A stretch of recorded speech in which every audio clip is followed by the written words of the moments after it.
It's alive! So, this is how it comes in 1080p film mode. I've already run through the resolutions, and spoiler alert, the TV does a good job, so does the Retrotink. So 1080p fill is just like your default 1080p setting.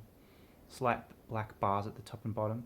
By the way, this is the Japanese PS2, so this is inputting 480i 60Hz, which lets me get all the resolutions out.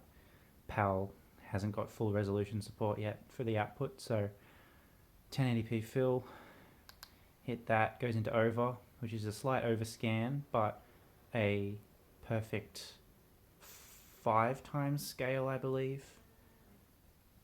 And you lose a bit of information at the top and the bottom, but most games you're not going to notice. And if I press up and down on the remote, you can see it moving up and down slightly. So if the HUD does get cut off in a certain game, you just move it up and down. Then you've got 1080p under, which is a perfect 4 times scale to 960p. Not sure why you'd want to use that. It's basically just the first one, but smaller. And then, oh dear, so 1200p works. Look at how sharp it is. But yes, I just need to adjust the way it's being scaled on the TV. I think it's that one. So yeah, there's 1200p. The TV does accept that.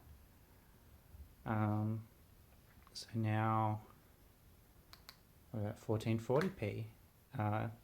Oh, it used to be small. Maybe it scales the same way as 1200p. So 1440p actually works. And I wonder if it's the HDMI port I'm using, because I swear I've tried it before with my PC and it was just blurry and stuck at 30 Hertz, but whatever.